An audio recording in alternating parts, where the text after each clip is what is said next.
Nancy Hundrup is a good friend of mine. She's been with my working group since forever. She's just a great friend and ally, and has had some amazing experiences, and I'm not sure what she's talking about, so let's find out.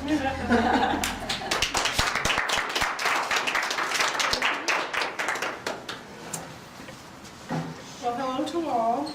My name is Nancy Hundrup, Ambassador to the Universe. I first heard of CSETI, or the Center for the Study of Extraterrestrial Intelligence, in January 2007. I had done a lot of soul searching the previous year, and while attending an intuitive development class, something happened that would change my life forever. One night in class, the subject of ETs came up, and as others were talking, I suddenly and very clearly in my head heard, "I want to be the ambassador to other worlds." It was my voice, but it was not my thought. And as I sat there pondering that statement, I heard it again.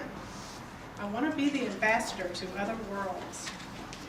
I was stunned, but finally I thought, well, that sounds kind of interesting. Oh, okay. And it wasn't long until I began to awaken to memories of contact as a child, and began to experience contact, mostly in the ethereal. And during this time, I began a search for any kind of instructional material on how to become an ambassador. I had no idea what the duties of an ambassadorship involved, let alone how to apply it to beings from other worlds. I was having no luck with my search until one morning in the January of 2007, when I felt a sudden prompting to contact SETI, the Search for Extraterrestrial Intelligence, the organization with the large satellite dishes.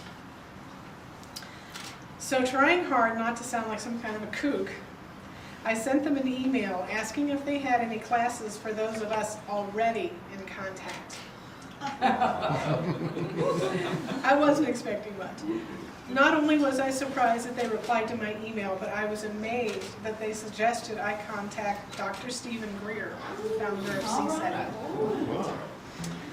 I had run into so many dead ends in my search that I didn't get too excited at first until I found the CSETI website and opened their list of educational events. There it was listed, Ambassador to the Universe Training. I about fell out of my chair. I knew immediately that I had to attend, so in the fall of 2007, I went for a week-long training in Mount Shasta, California, and my life has never been the same since. Since that fall, so many pieces of the puzzle have come together for me. Looking back, I now realize that I had actually started my ambassadorship early on.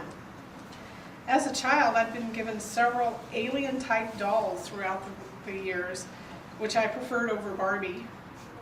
Better accessories. And my favorite TV shows were Lost in Space and Star Trek. And I remember a particular 6th grade school project. There was to be an international festival at school, and we each were to choose a country, and as its representatives, we were to serve food and wear the native costume from that country. So naturally, I chose outer space. Awesome. Now, this was in the early 70s, so I had to get special permission from the school board, as nothing like that had ever been presented before. And when the day came, I had a little table decorated with stars and paper mache planets, and some kind of costume involving green tights and glittery antennas. I greeted passers-by with "Greeting, Earthling," and served Tang and space food sticks to many a bewildered parent.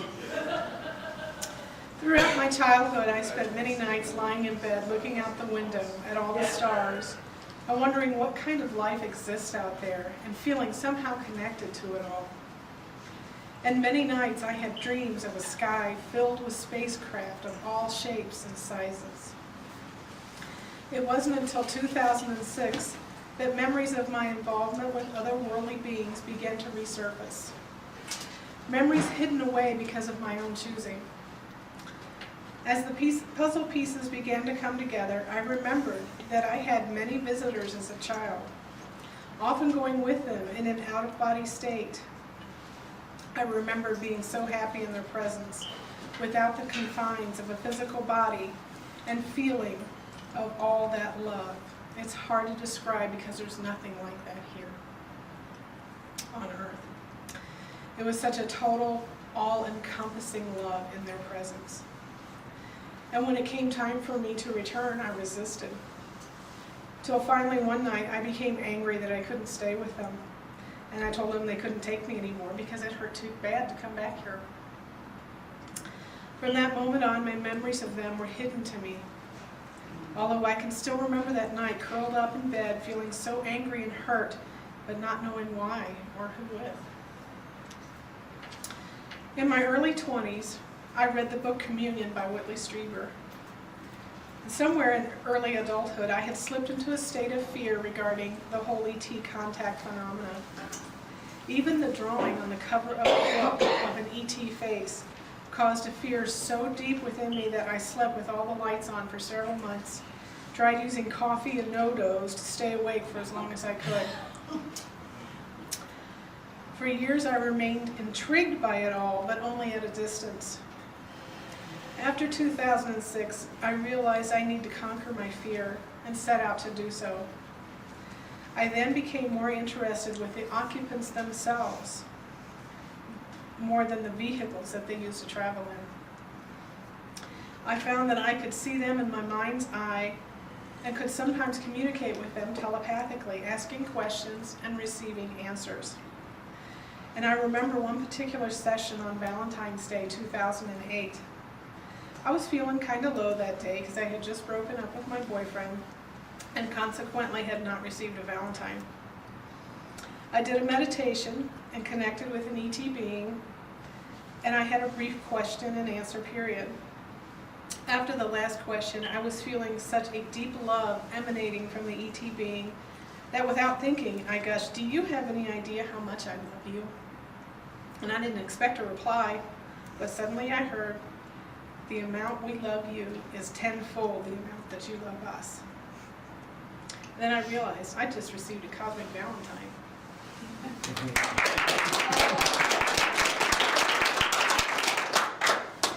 Now, I've learned over the years to keep an open mind in matters of contact with otherworldly beings.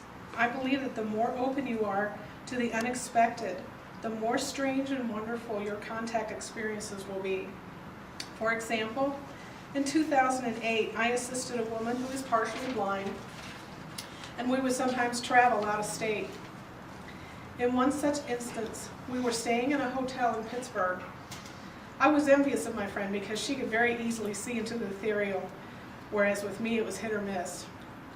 My friend retired early that night and I stayed up reading. I was sleeping in a recliner chair due to back issues, and I had the chair facing the beds. Well, finally I closed my book and turned off the light, and I sat there a few moments with my eyes open, when suddenly I very clearly saw the golden white outline of a small ET craft come in through the wall.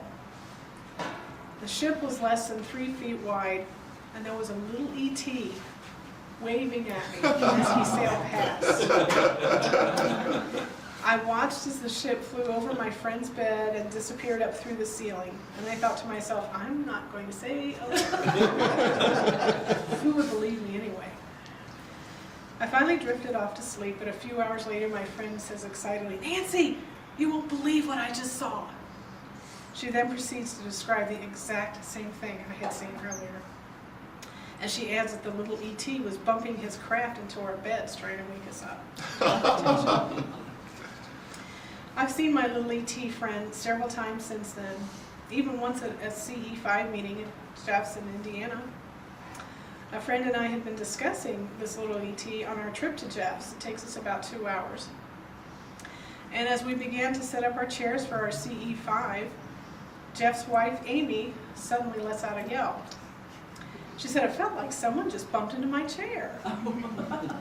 And I looked at my friend and I closed my eyes, and sure enough, there was this little ET in his little craft.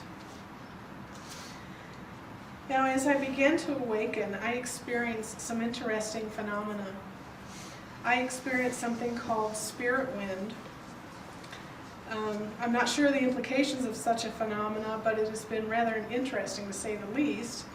And the way it's been described to me, it's usually during a meditation a person can feel like a slight wind blowing, usually in their face. I was also beginning to experience many other unusual, vivid dreams. And in one particular dream, I found myself on a beach in Hawaii. I saw dolphins playing in the surf, and I ran and dove into the water to be with them. As I swam with them underwater, I could breathe and I could communicate with them. And at one point, the rest of the dolphins swam on, and the lead dolphin turned and looked at me. I said to him, "Take me with you, I want to go with you."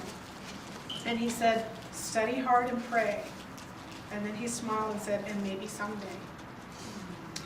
Then he turned and was gone. And I have since come to understand that some ETs are dolphins, and I believe that that's what that dream was pertaining to. And that leads me to the next part of my story. In 2007, while preparing for my CE5 training at Mount Shasta, I had read that it is appropriate to bring a gift in the case that there would be an opportunity to present it to the ET beings. I chose a heart-shaped rose quartz, and every night I would hold it and fill it with love in hopes that I would get to present it to an ET being. Well, after about the third day at my training, I could see that no ETs were going to come down physically and meet with us, and I would not be able to present my gift. On this third night, we had a mantra ceremony, and as we began to walk towards the area of the ceremony's opening chant, I felt compelled to put the rose quartz in my hand. I was really starting to beat myself up at this point for bringing that dumb rock and expecting the ETs to come down and take it from me. So I closed my hand over the heart very tightly. I didn't want anyone to see it. And as we stood around the opening chanting ceremony, I noticed that that spirit wind started blowing over the rock inside my closed hand. I thought, well, that's pretty cool. We were then instructed to go back to our circle and to sit in silence, and as we were called up one at a time to receive our mantra. I was towards the end of the circle, so I had a while to wait. Looking around, I noticed it was dusk with beautiful clouds in the sky, and as I looked closer, I noticed that the clouds resembled 3 dolphins leaping out of the water, and above them a gray, saucer-shaped cloud that seemed to expand and contract.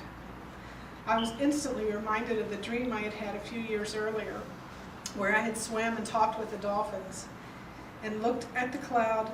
I looked at the lead dolphin cloud, and I mentally said, "Well, I've studied hard and prayed. Can I go with you now?" And immediately, there was another blast of cool wind around the quartz in my hand.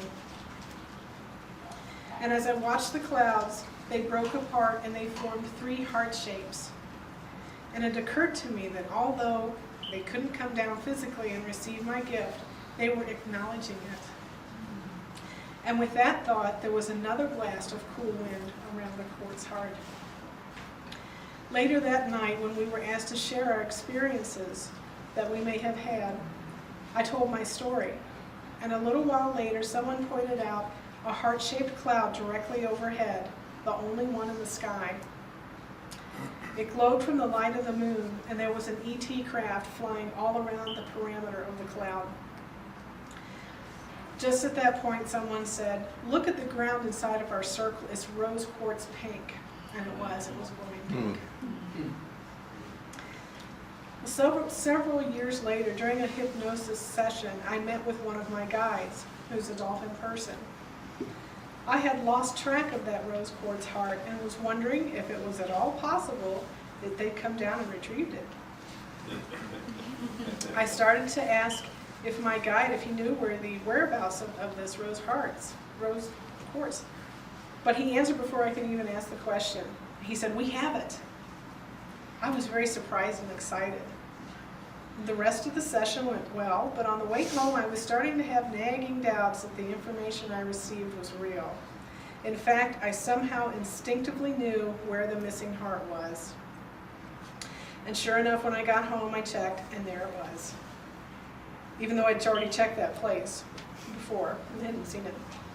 Well, this set my mind reeling. If they don't have it, then was any of my hypnosis session information true? How can I ever trust my intuition again? I finally sat down and meditated and connected with the dolphin being. I asked why he told me they had it when it was clearly here with me. He answered, we do have it. I'm going to start crying. He said, we hold its essence in our hearts. Say that again, please. We hold its essence in our hearts. Essence.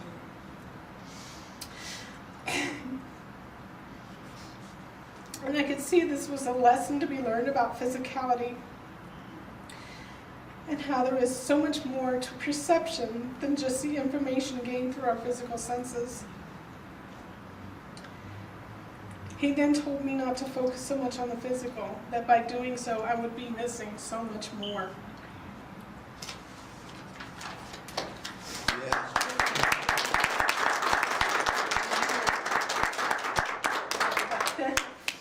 In 2009, I started going to Jeff Becker's CE5 group in Indiana, and although I did not directly submit a story to the book Paths of Contact, Jeff included my version of an experience that we had in the summer of 2010.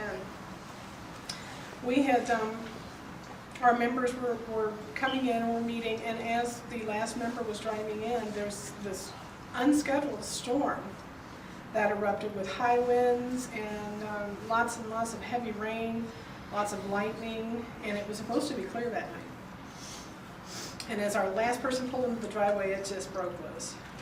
And I don't know why this happened, but the men gravitated to the back porch and the women gravitated to the front porch. And I took one look at it and I said, that's not a thunderstorm. And one of the ladies there said, well, what do you mean? You got lightning? And I said, no, that is not a natural occurring thunderstorm. I could feel this incredible energy, just so heavy, such a presence. And us women sat on the porch and we observed this lightning, and it was going from cloud to cloud sideways. And after we talked to the men later, we found out it was going in a circle around the house, cloud to cloud sideways. And slow. And slow. It just hung there forever. Rather than going on down the pike, it just hung there. And my whole body started vibrating. And I was really concerned with my friends because I had just had surgery and I didn't want them to think I was having like a convulsion or something. And I started speaking a strange language. And it was a connection with these beings up above. And it only seemed like minutes. And finally, the storm started to dissipate. It didn't even go on down the pike, it just kind of dissipated my way. And we went inside and realized we'd been there for over an hour. And, but the electricity was out, so we decided, well, let's do a meditation. So I'm going to read to you what I saw in our meditation at that point. During the meditation, I saw the current state of Mother Earth and the disasters that are taking place. Then I saw a giant rainbow out in space directly over Earth. The rainbow was in the shape of a heart. As I continued to watch, I saw all the people of Earth come together and begin to think as one, realizing we are all one. Suddenly, a golden spiral light shot out from the people of the Earth into the universe. At this time, there was an emergence on Earth of all the beings living in the mountains, below ground, etc. They were coming forth to help us rebuild the civilization from a new enlightened standpoint. I then heard a message, seemingly about the mental shift in consciousness of humanity towards ETs. The message from mankind said, I met what I had perceived to be a monster, but instead discovered a brother. At this point, I asked if there was any more messages, and I heard, know this, we are always with you. It is time for us to participate in your knowing we have come.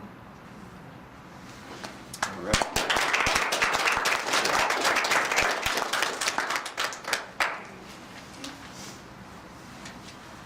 Dolores Cannon talks about how one of her clients channeled a message about the different life forms here on Earth and how they represent sentient beings from other planets.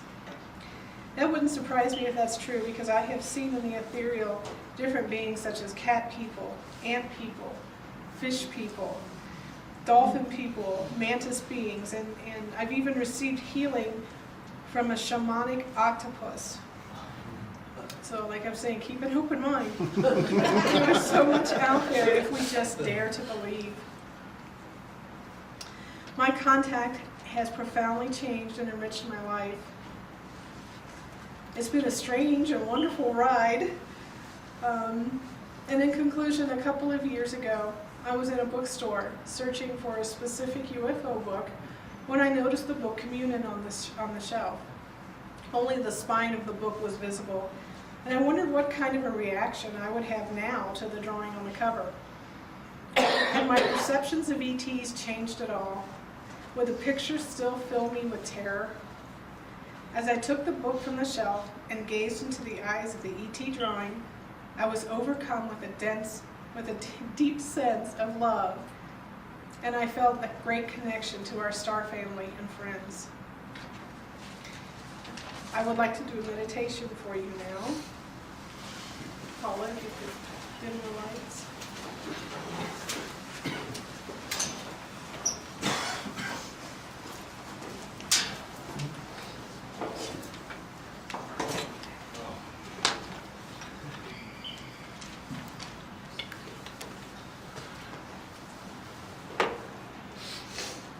Okay, everyone, if you would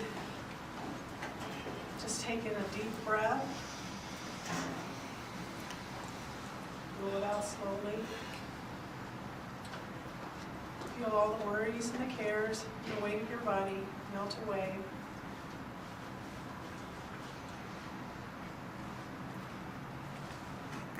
I want you to see yourself standing in a beautiful meadow with the golden warm sunlight shining down on your body. Feel the warmth of the sun relaxing all your muscles. Relaxing the muscles in your face. Relaxing the muscles in your arms. Relaxing the muscles in your legs. Just feel bathed by this beautiful golden light of the sun.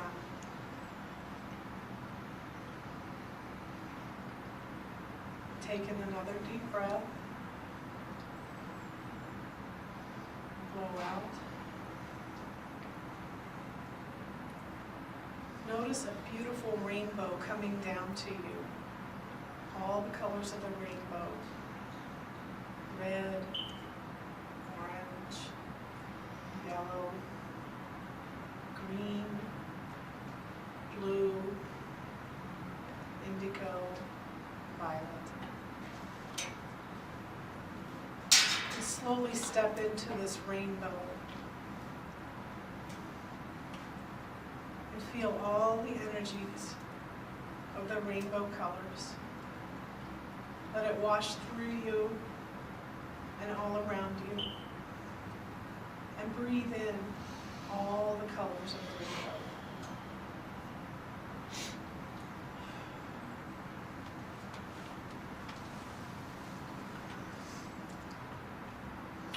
All right, now I would like for you to think of something that you love very much. Something or someone. It could be a pet or a person. But I want you to focus on that feeling of love, that energy. An energy that has a sweetness to it.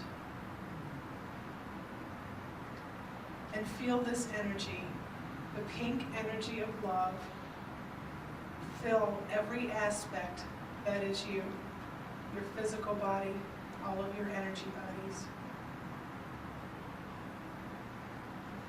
And let this warm pink energy surround you and flow downwards from your heart and out through your feet and down into Mother Earth.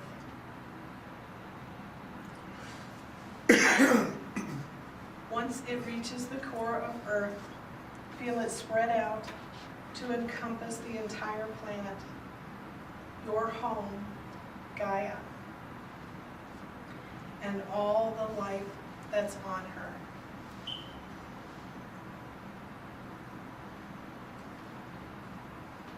Now lift your focus up and out and into the cosmos, sending that pink love energy beam up and out and expanding in every direction.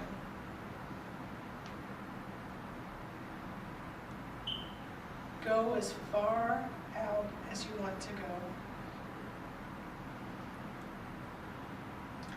And when you're ready, turn and look at Mother Earth. Do you notice any ET craft or beings around her? They are there, hundreds or even thousands of them. If you feel drawn to connect with any of them, please do so now. I will give you some time and play some music for you.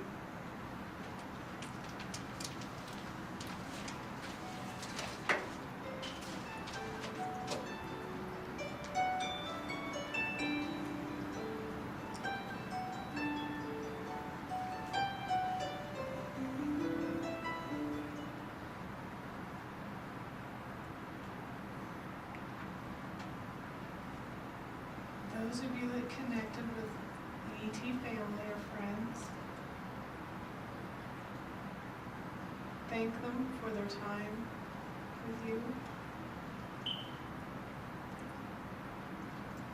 And tell them it's time for you to return.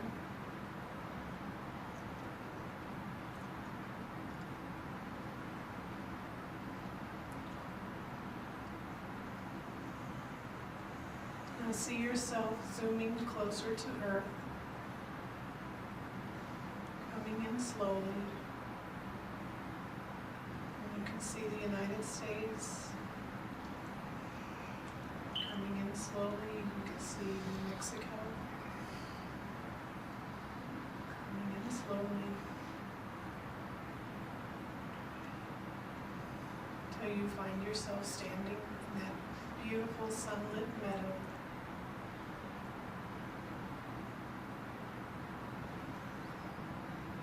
And as you're ready, you can open your eyes, start moving your fingers or toes. But also make a special note to remain in that loving space, that space that you felt that love about that special person or pet in your life. And this space of love you can use in your ET contact. And I also want to make a note that meditations are simply a tool. And as you grow in your spiritual growth, your tools will change. You may not even need a meditation at some point.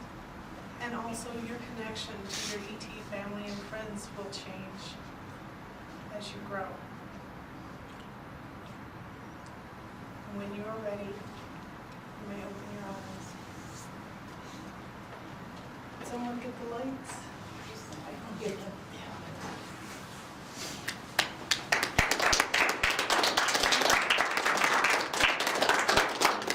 Does anyone have any experiences they want to share during the meditation? I saw a group of beings, and they kind of looked a little like the big heads, but the head wasn't as exaggerated. And it seemed like they were in an energetic state there, that they weren't like fully, like full metal craft there or anything. And I went into the craft, and I connected with them, and they acknowledged me first, and us and what we were doing, and they asked if they can come visit us down here tonight. You said no? I said I'd think about it. What did you reply to? That's the You don't mind. definition of Oh, I split said second. that, it'd be great. Time takes to see. Obviously not in those words, but more on a conscious level of feeling is what I use. That's wonderful. And for the meditation, the way you describe of getting to that loving state, I do the exact same thing about thinking about the loved ones, and so that was so powerful for me. I mean, that was right on. Thank you. Beautiful. Tina? Well, I was gonna say, I got confirmation this morning of what he was just saying. I saw that there would be some gray in the sky, that we would definitely have a craft that was gonna come in. So that was a confirmation, and when I heard him, it sort of reaffirmed it. I think that's what while I was sitting here, I got a flash, really strong flash of you wanna call it big head? I just call them my friends. Taking my hand, and I could feel an ethereal sensation here. And I also began to feel a swirling sensation in my chakras. Not necessarily chakras, but my energy flowing.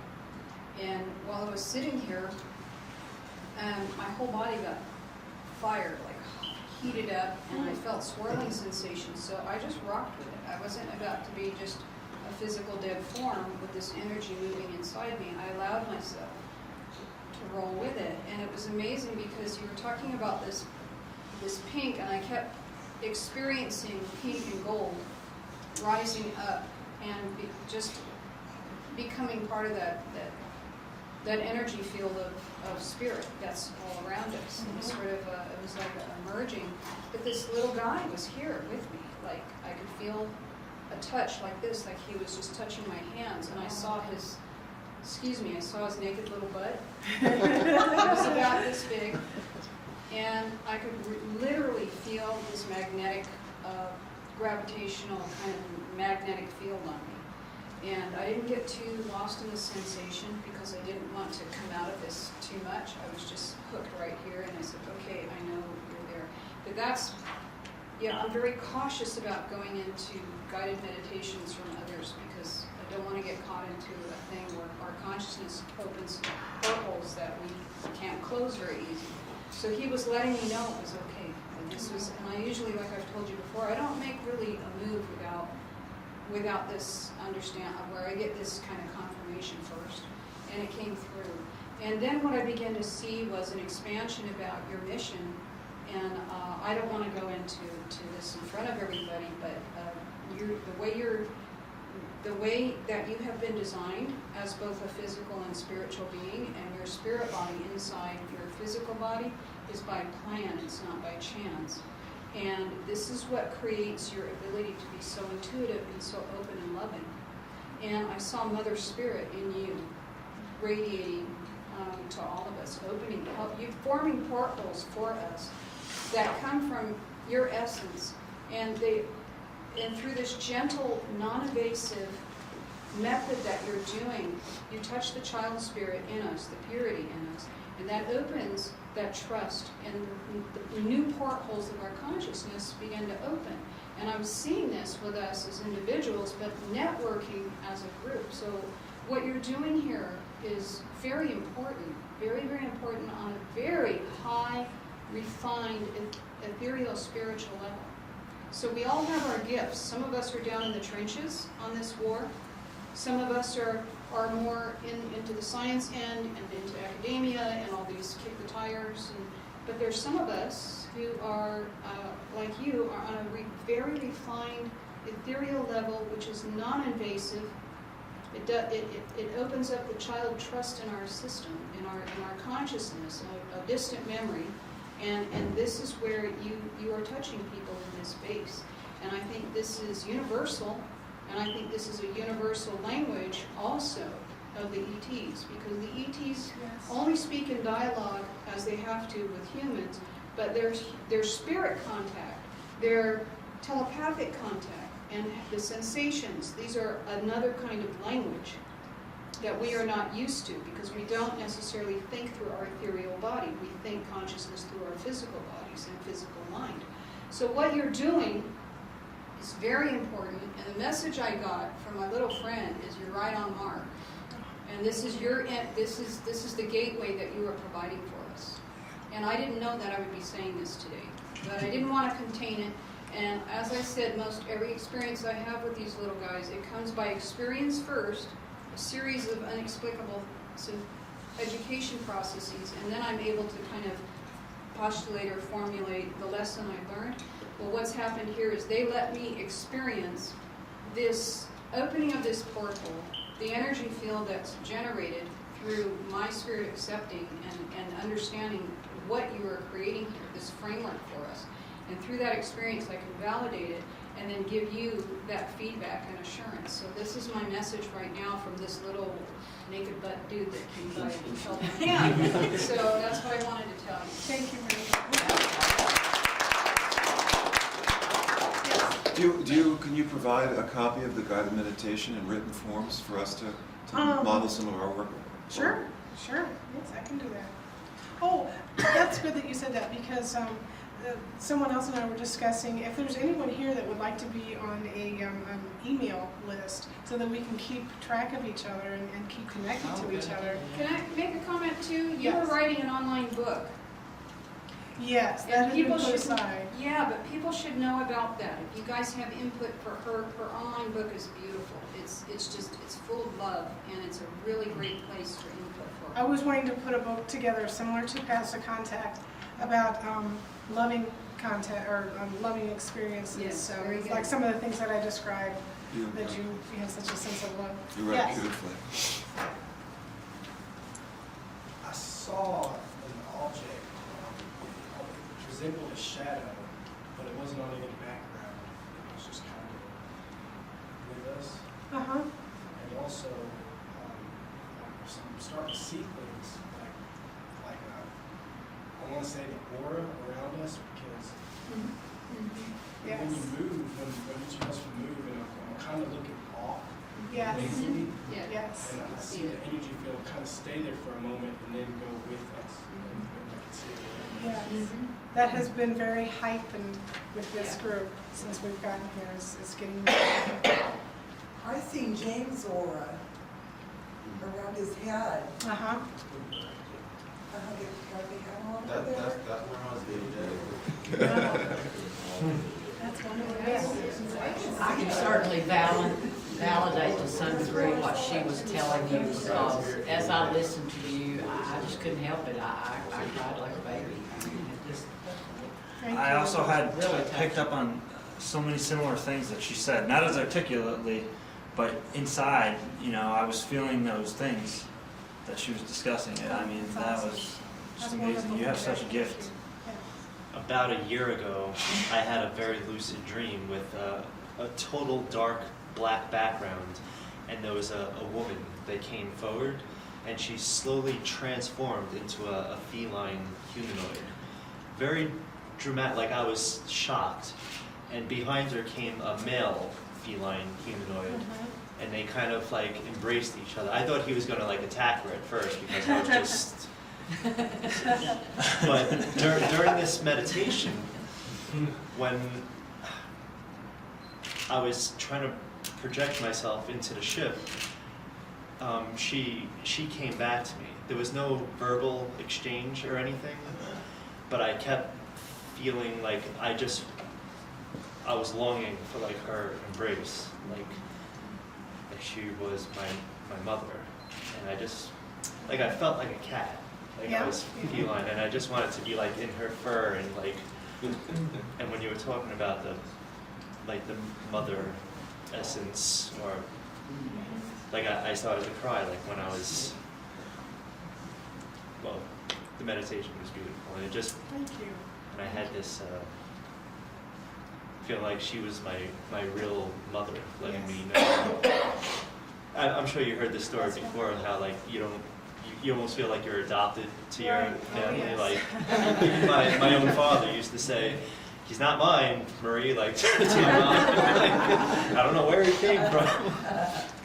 And I felt a real connection with her, and I want to be able to feel that again, like at That's will. beautiful. I find it really interesting that a lot of these sci-fi shows, like Doctor Who for one, will show a being such as a fish person or a cat person, and that's what I have seen, and they look just like that. So where are they getting their information for these TV shows? Because Maybe there's a somebody lot of like you. there's a lot of things that are out there right under your nose that you don't realize that that's the way it really is. Yeah, they do a lot of soft disclosure. Yes, yes they do. Did someone have a question? Yes, how I described this shadow that wasn't on the background, Mm-hmm. I also see beings that are shadow-like but are white. But they're not a defined white. I don't Right. really know how to- They're ethereal. Yeah, Yes, ethereal. yes. It's almost like it's some type of LED that we There are so many different kinds of beings that some of them are just light beings. They don't have any kind of a body, any kind of a form. It's just like a little ball of light. And the more you're aware of that and keep that in mind, the more that you're going to notice. You may have even seen these and didn't realize, oh, that's a being. And so yeah, you want to keep an open mind. Yes. Oh, no? Anyone else? All right, I guess we're going to break for dinner.